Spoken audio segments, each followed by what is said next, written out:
Good afternoon, everyone. I want to thank you for being here today. I'd like to begin by thanking Superintendent of Public Instruction Kathy Hoffman, Dr. Cara, Major General McGuire, and Anne Marie Almadian with the Arizona Hospital and Healthcare Association, along with other leaders in the healthcare industry, for joining us this afternoon. Over the last couple of months, a lot has changed in our world, and we've certainly seen that firsthand in Arizona.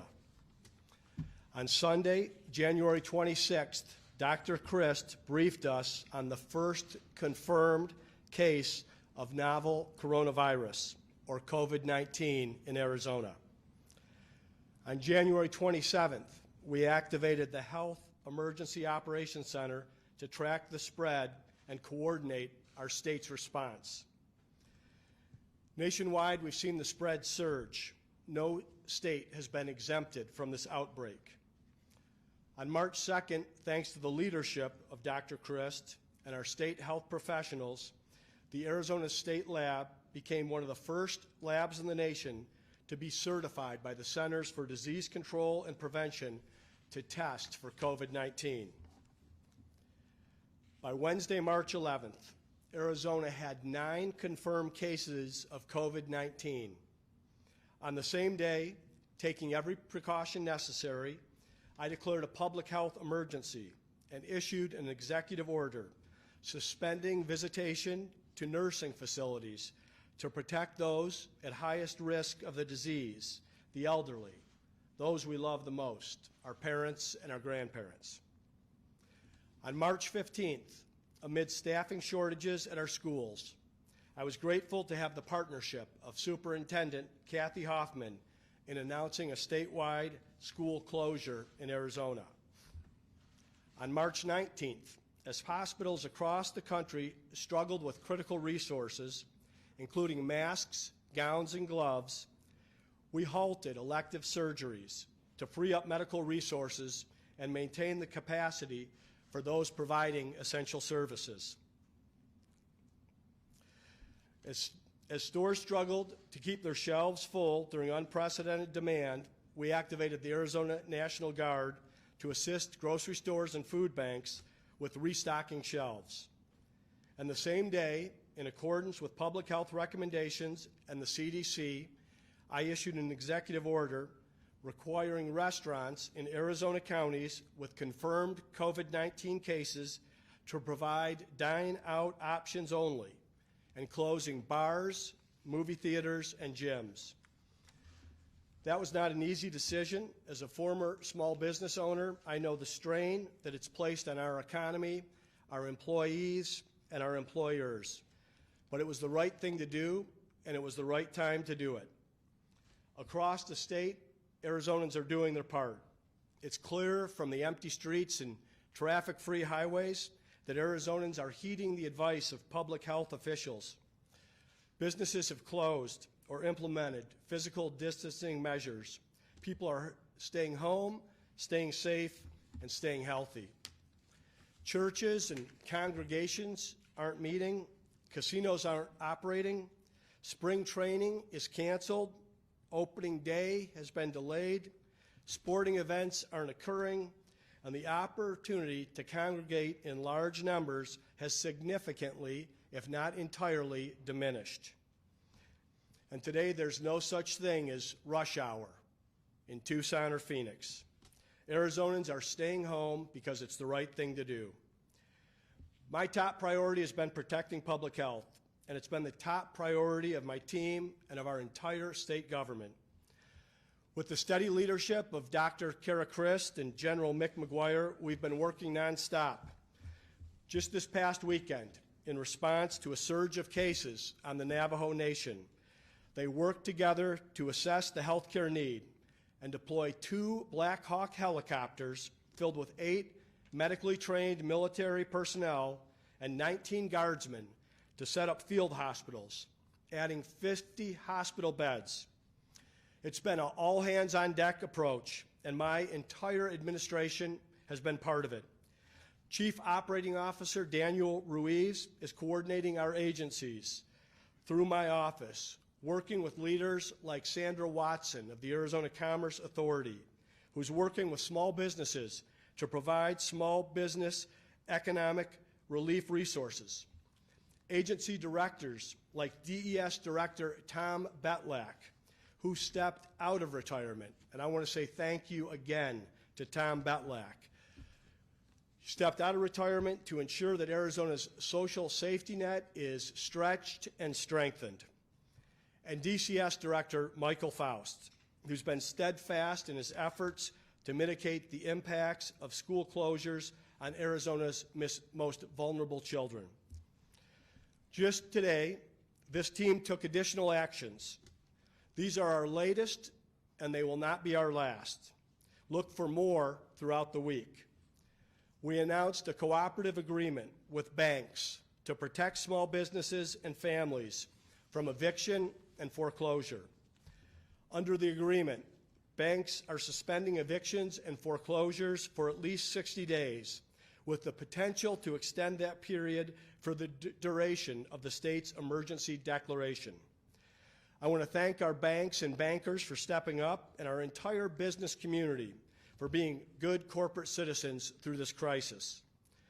Also today, we announced the $6.7 million in funding to support Arizona food banks and nutrition programs and programs that serve the homeless. And also, we had an announcement on our schools. In times of crisis, the leaders really stand out, and I've been grateful to Superintendent Kathy Hoffman for her leadership and partnership in ensuring Arizona takes a thoughtful approach to implementing school closures, protecting students and teachers. Earlier today, Superintendent Hoffman and I announced an extension of Arizona school closures through the end of the school year, giving parents the time to plan and to plan ahead. For more on the announcement, I'm going to turn it over to Superintendent Hoffman. Kathy? Thank you. Good afternoon. Thank you, Governor Ducey, for your continued partnership during these difficult times. Today, we made the difficult decision to extend school closures through the end of the 2019-20 school year. This applies to all public, district, and charter schools. This decision was made in the best interest of the health of our students, teachers, and their families to do our part in flattening the curve of the spread of COVID-19. This was not an easy decision, nor one we have taken lightly. I am very aware that for many students, school is the only place that they feel safe and taken care of. But this step is critical in helping slow the spread of the virus and providing stability to our school communities and families. Over the past several weeks, we have been preparing for this possibility, including convening education stakeholders and legislators to work on policies in the event that schools would not resume this year. Because of that work, we were able to guarantee full pay for educators and school staff through the end of the school closures, providing financial stability and certainty to our school communities. That legislation passed both chambers unanimously and was signed by the governor last week. I know families with seniors expecting to graduate this May are worried about how this will affect graduation. At tomorrow's State Board of Education meeting, we will be discussing graduation requirements, A through F grades, and remote learning documentation. We'll have more to share on that tomorrow. I want to be clear that while school facilities are closed through the end of the school year, learning and instruction is still happening and will continue. These past few weeks, I've been inspired by the way our educators and students have risen to meet the challenges imposed by COVID-19. I've heard from so many superintendents, principals, and educators across our state that while students are not currently in their school buildings, every effort is being made to provide them with educational opportunities. I encourage you to check out the Closed Not Closed hashtag on social media to see more examples of our school communities rising to meet this moment and serve their students and families, but I'd also like to share some of these with you today. In the Agua Fria School District, Teachers are conducting lessons via Google Classrooms, holding virtual office hours, meeting with their professional learning communities over video calls, and developing their online lesson plans with the help of curriculum specialists and administrators. At the Academies of Math and Science, teachers and students are keeping spirits and expectations high. They've been hosting virtual Spirit Weeks with themed days, including Motivational Monday, and offering Zoom lunches with school leaders and teachers so that students can continue to eat with their favorite adults from campus. In all 15 counties, more than 545 schools are continuing to meet the nutritional needs of our students by delivering free breakfast and lunch to any child under the age of 18. In Show Low, school staff have even handed out meals in the snow. Many schools that did not previously offer free and reduced lunch or summer meals quickly applied to begin offering meals to students, and our agency has worked hard to make sure that almost any school that wants to provide nutritional assistance during this crisis is able to do so. It's not just our educators who are leading in this moment. Our students have also stepped up in incredible ways. At Blue Ridge Unified School District in Pine Top Lakeside, lead STEM instructor Mr. Kevin Woolridge and a few of his students are using their lab's 3D printing capabilities to produce 325 protective masks and a prototype of a ventilator. This small team is practicing social distancing by working in isolation, but they are also committed to finding real-world solutions to address the mask and ventilator shortages nationwide required to fight COVID-19. Stories like this give me endless hope and remind me that with the talents and commitments of every student, teacher, and community member, we will get through this together. It's critical for me to share, however, that there are major gaps in access to technology that students and family need in order to continue the learning process online. Many families simply do not have the resources, causing a high demand for devices, including laptops and hotspots. This crisis will worsen many of the inequities that have long existed across our system and that for years have widened the achievement gap between under-resourced communities and their more advantaged counterparts. We must address these inequities both in the face of a global pandemic and after this crisis has passed. I am also very concerned by the extra burden school closures place on our students with special needs and their families.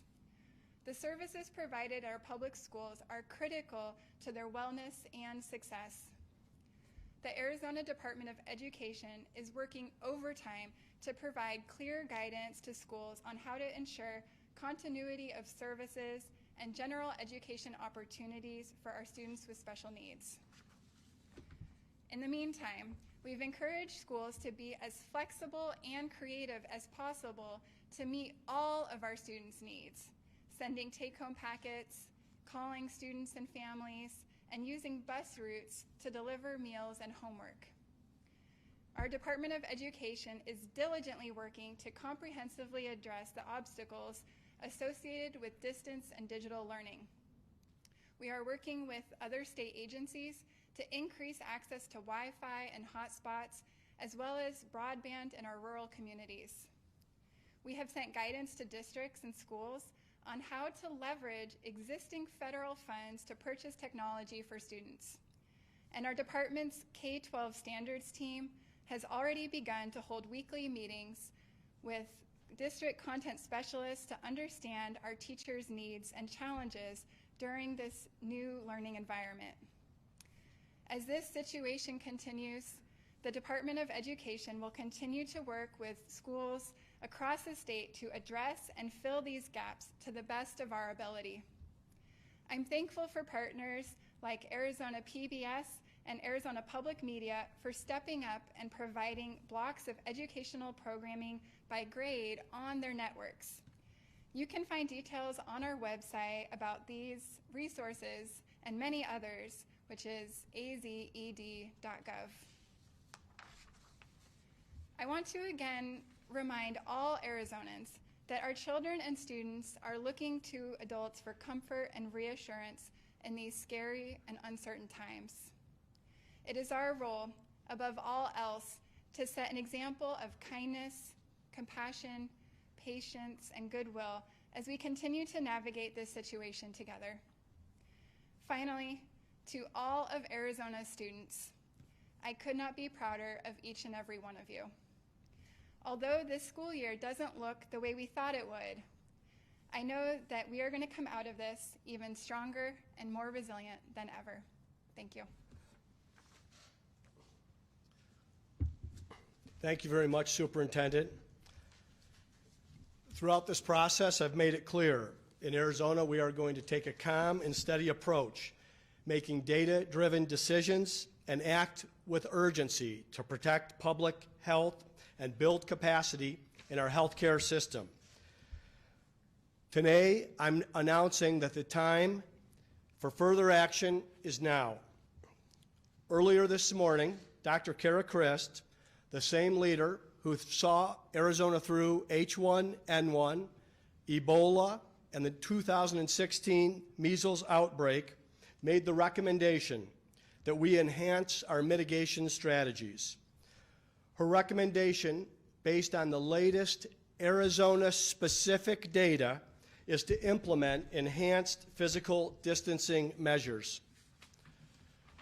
Moments ago, I signed an executive order directing Arizonans to stay home, stay healthy, and stay connected.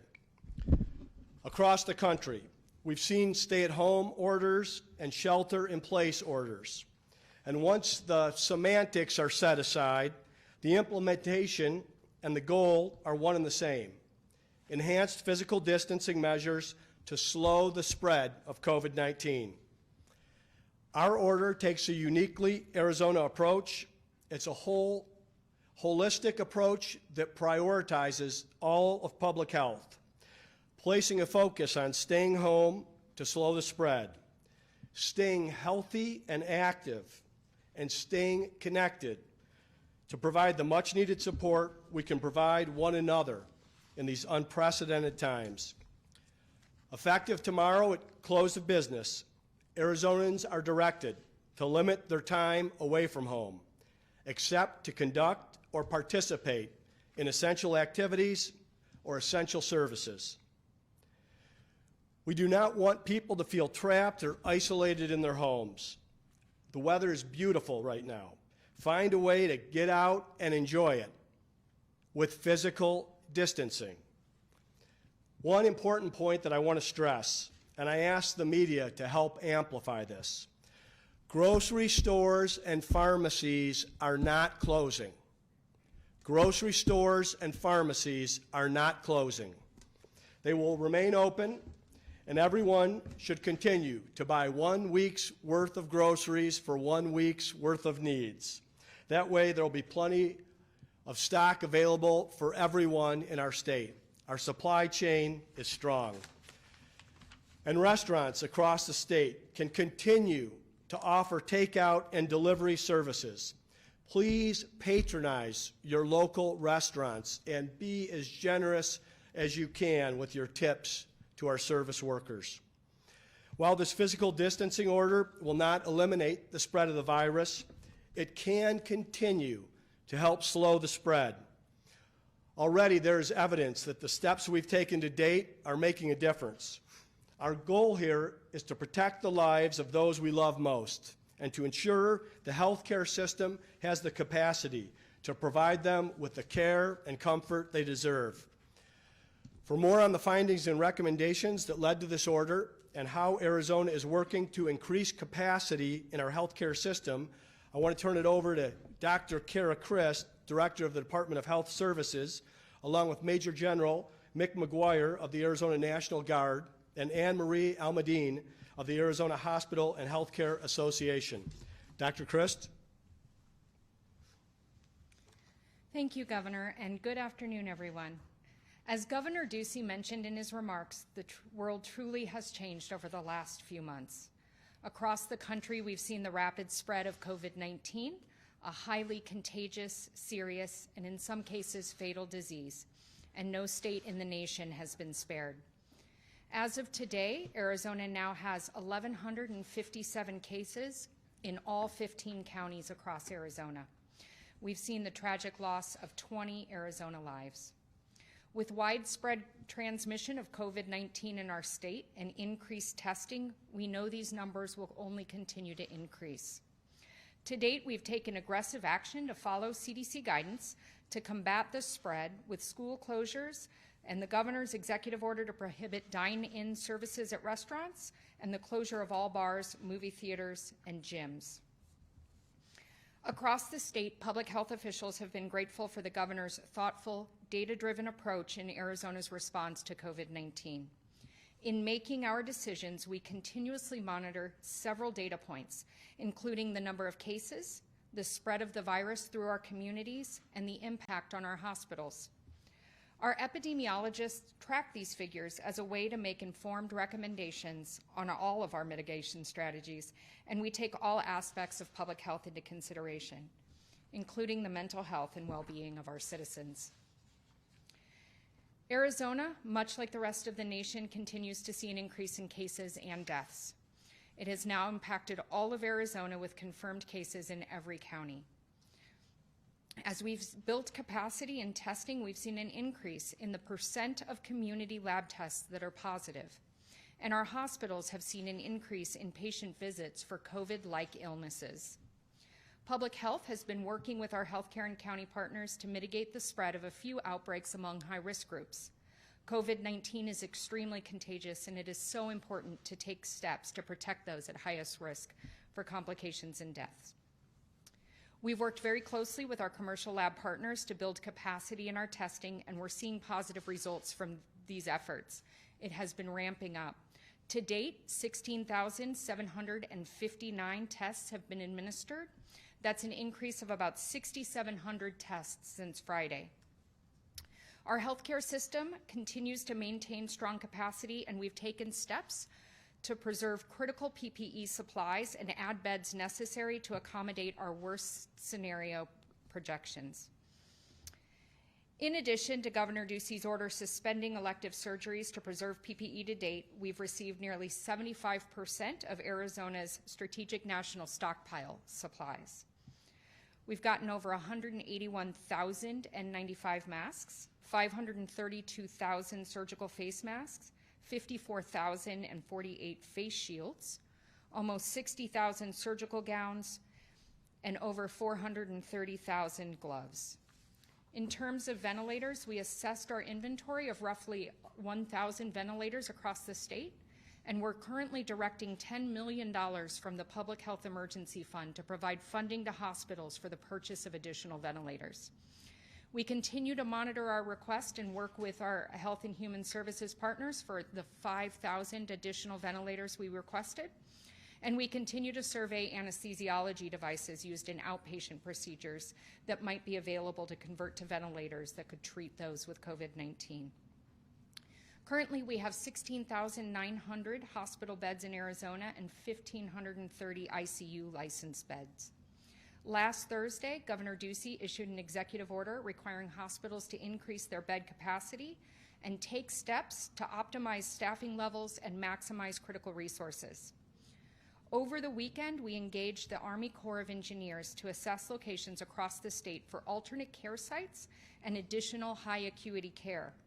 Beginning today, the Army Corps will work with the Arizona National Guard to begin reactivation of St. Luke's Hospital, which will add about 340 high acuity ICU beds.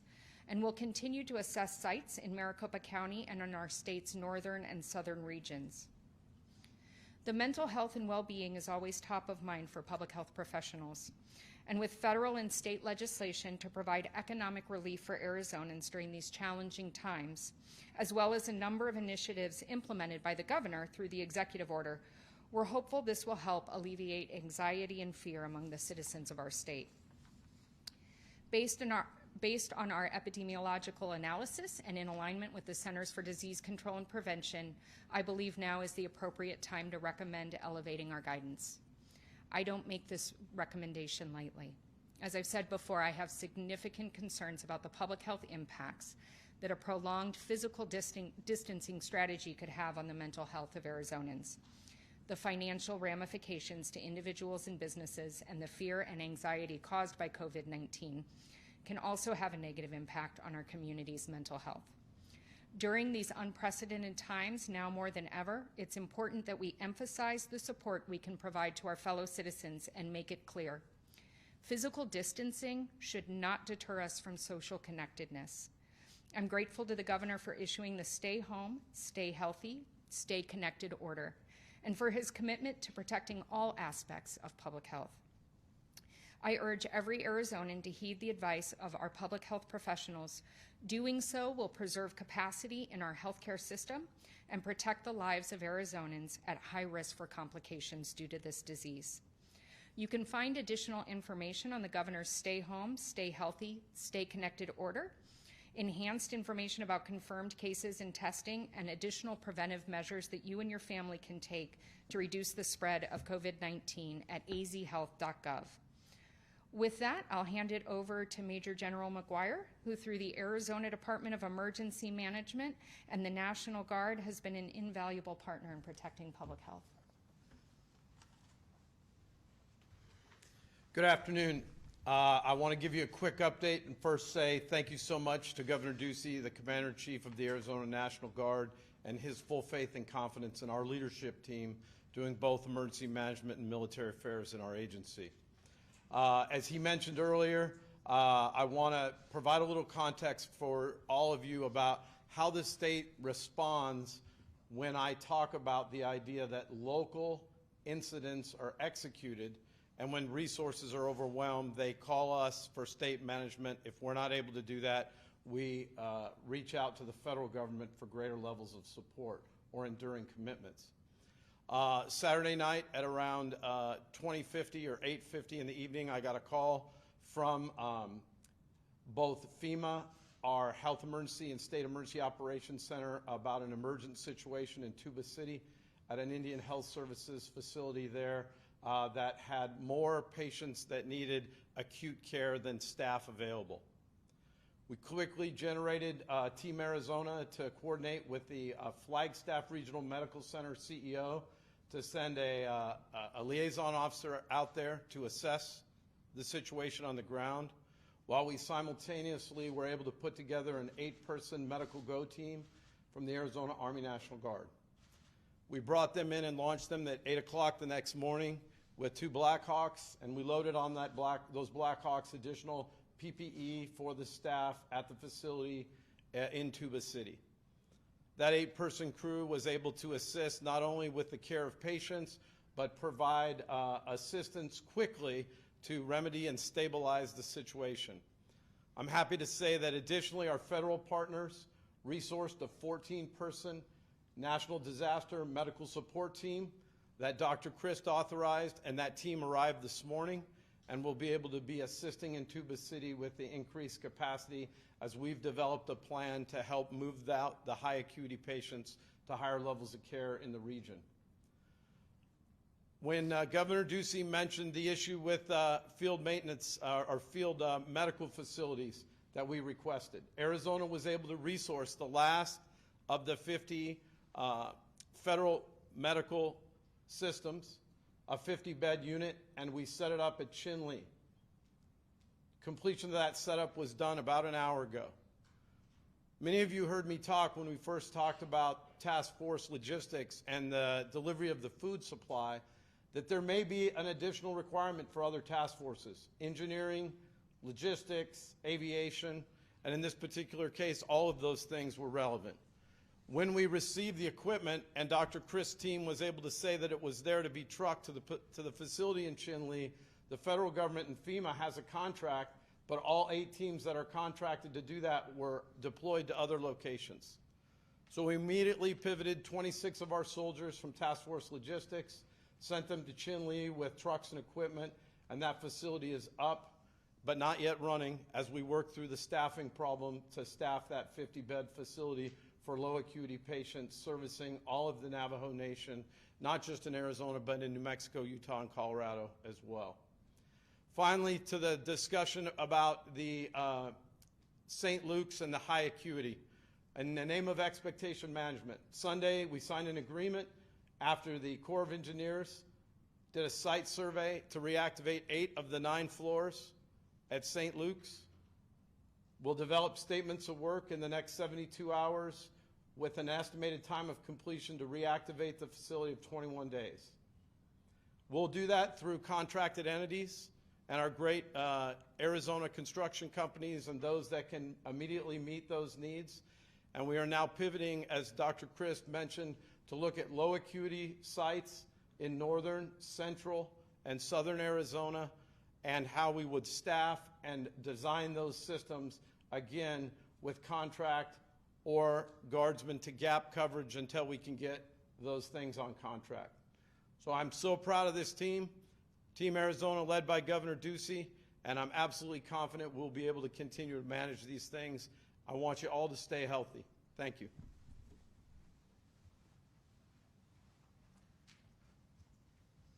Thank you, General McGuire. A note from Arizona hospitals. Arizona hospitals across the state are preparing for this emergency. In accordance with the governor's executive order, we are increasing our capacity by 50% within a month.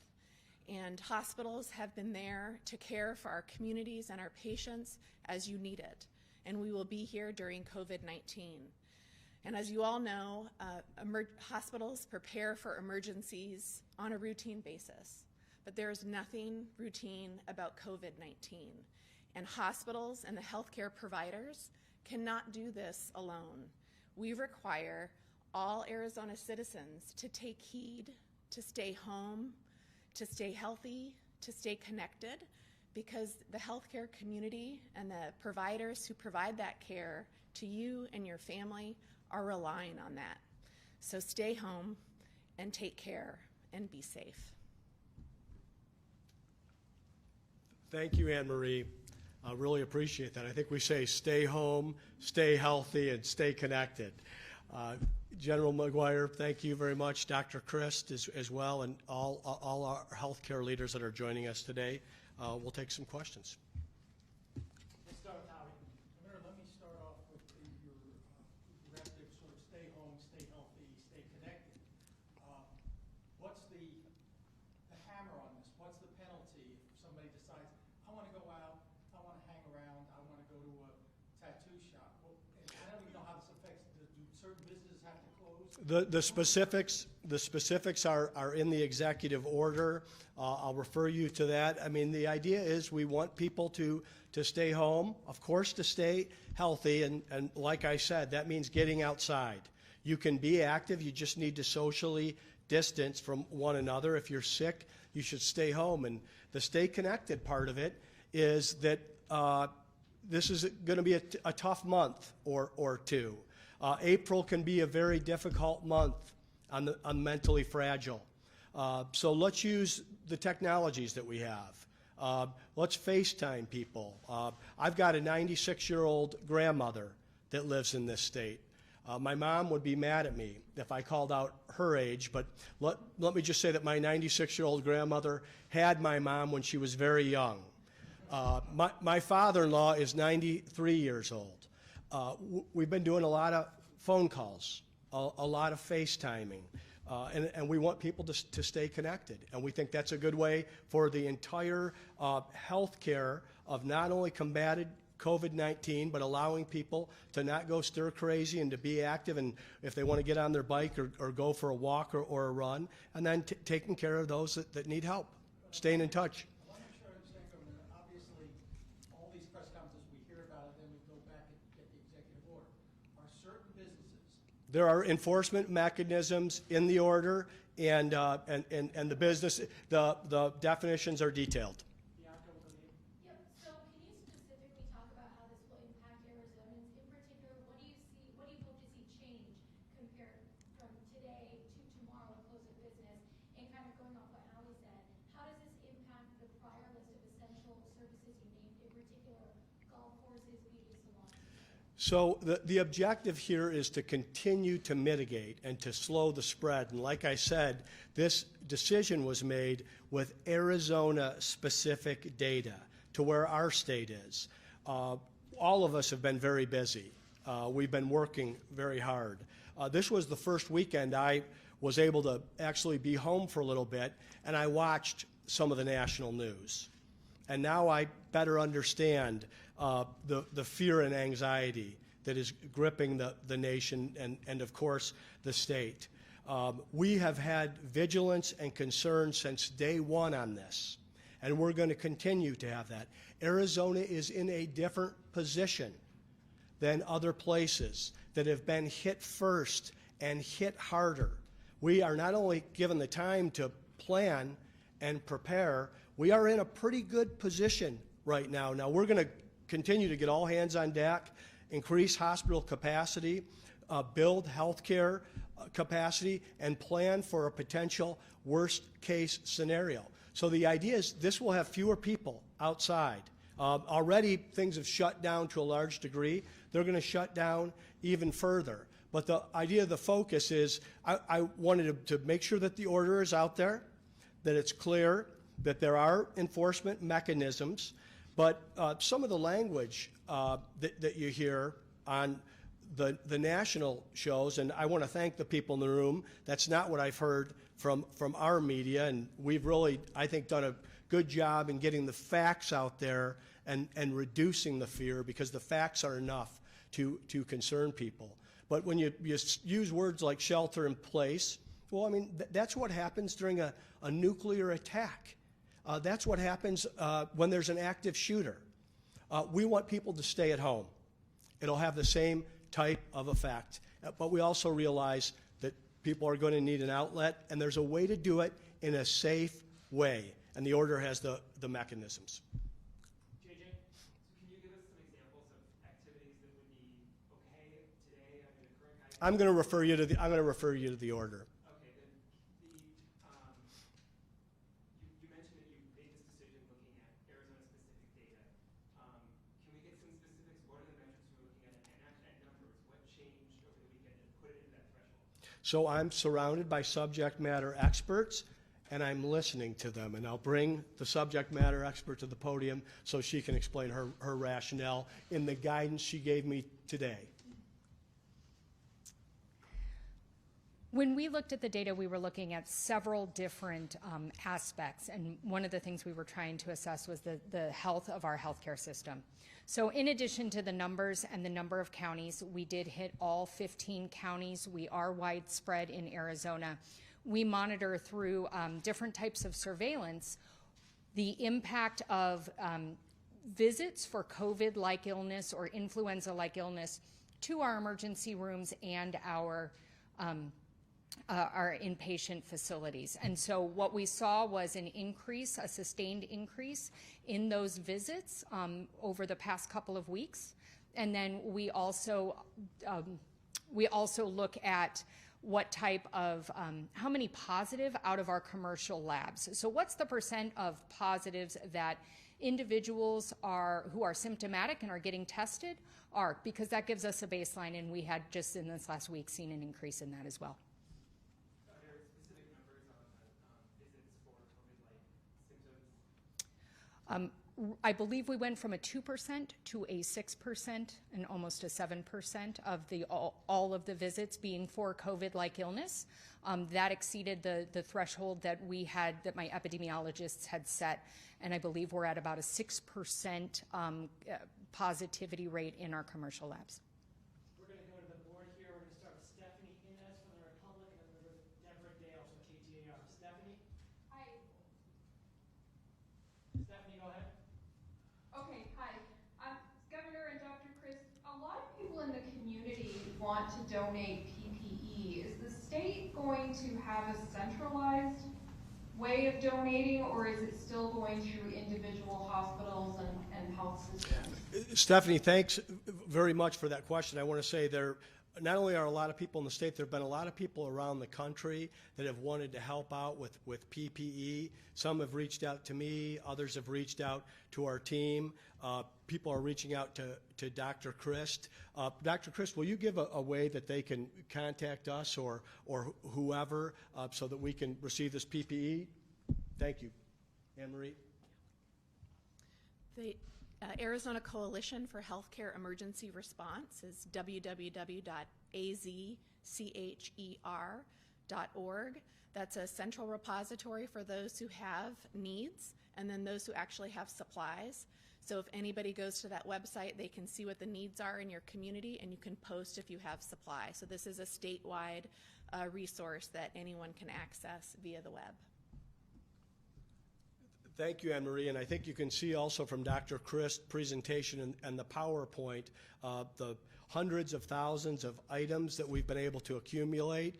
We need more, of course, but we are in a position today where anyone who needs the care or comfort of our healthcare providers will get it. We're going to go back to the screen here. Deborah Dale with CTAR.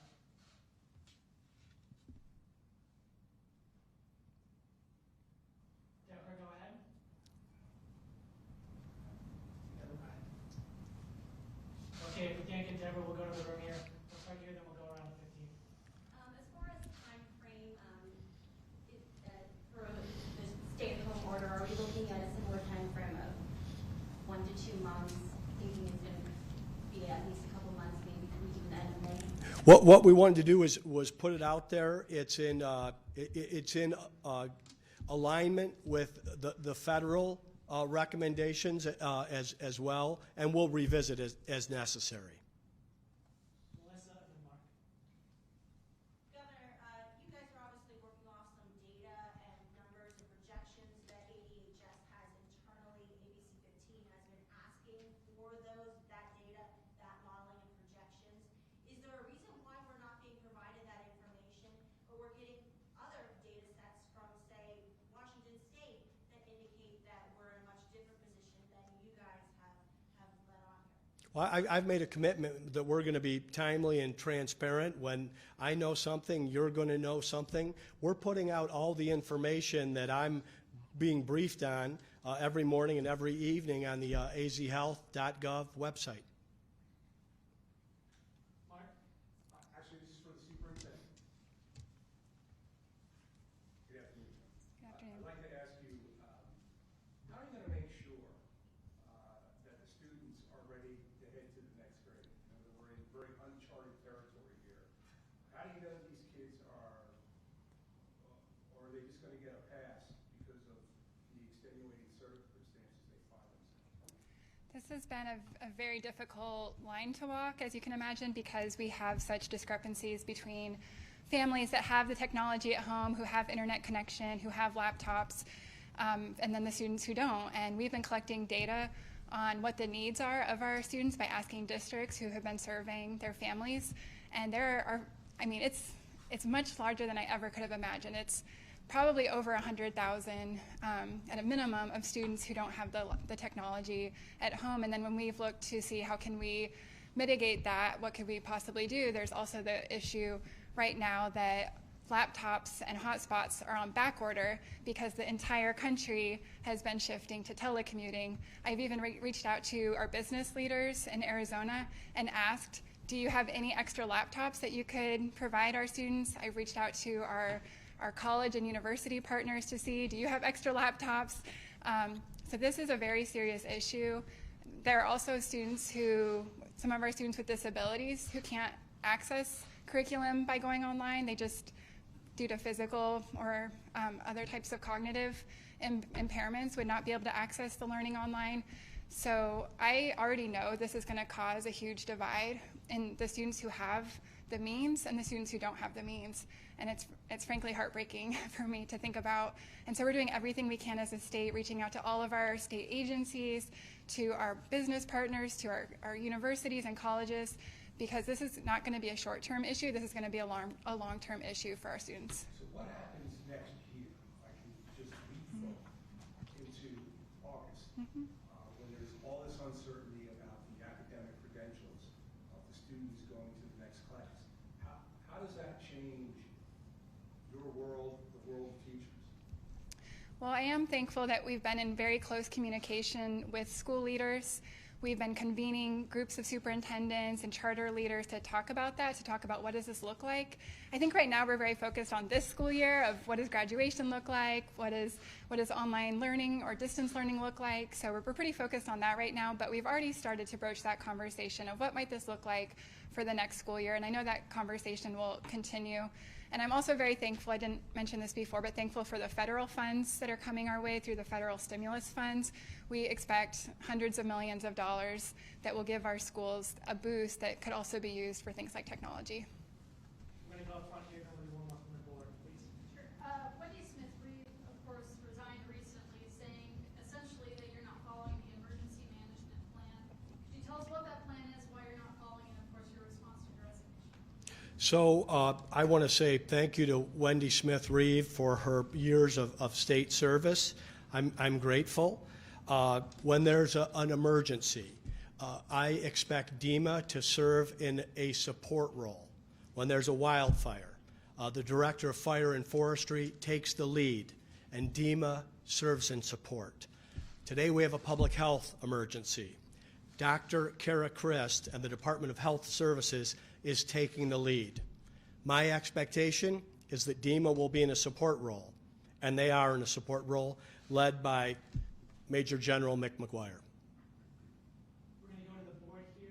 Jared with the Arizona Mirror. Jared, go ahead. Hi.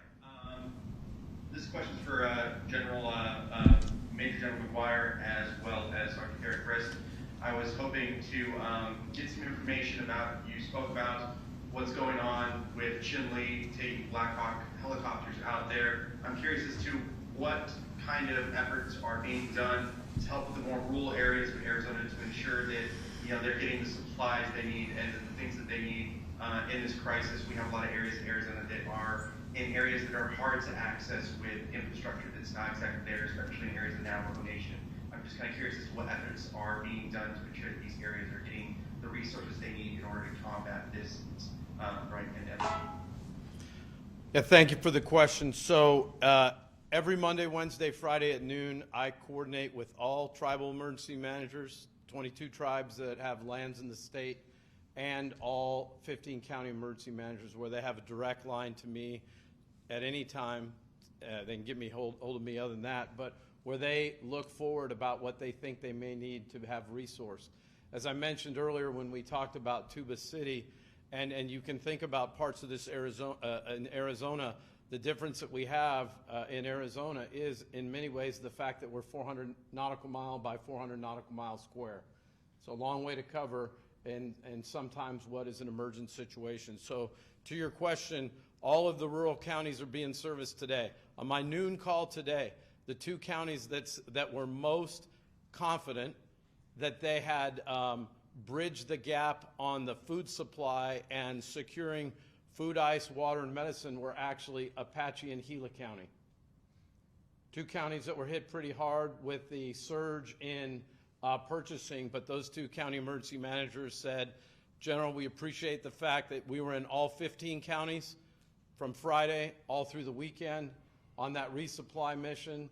And if there is medical needs in those rural areas that we need to get them out, that's why we have two Black Hawk helicopters on alert out at Papago Park, centrally located in the state, to transfer material and staffing, medical staffing mostly, if needed. Not necessarily patient.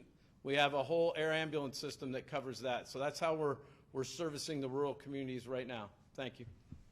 We have time for one more question here. We'll go to the room here. This is for Superintendent. What will graduation look like? I know a lot of parents want to know, are proms or ceremonies going to be rescheduled? What can they expect? So all of those decisions will be happening at the local district level. I've already been in communication with some districts about what they've been thinking about, thinking of creative ways, maybe using videos. I know some districts are looking into postponing ceremonies and things like that, but each of those decisions will be made at the local level, and tomorrow the State Board of Education will be meeting to discuss graduation requirements. Real quick, really briefly, Governor, I'm looking see any provisions for enforcement or penalties. It even says no person shall be required to provide documentation or proof of their activities to justify their activities under this order. This seems to be... There is enforcement in the order. I mean, my attorney wrote it. We'll get you the details on it. The executive order that was put out, in addition to the declaration that we've had on public health emergency, is to increase the guidance in Arizona. We're asking Arizonans to stay home, to stay healthy, and to stay connected. So I want to thank you. We'll continue to give you the information as things change in real time. I'm grateful to the team behind me, and I really want to emphasize this idea of staying home, staying healthy, and then staying connected. Call your mom, call your grandmother. That's what I'm going to do. Have a good day. Thank you.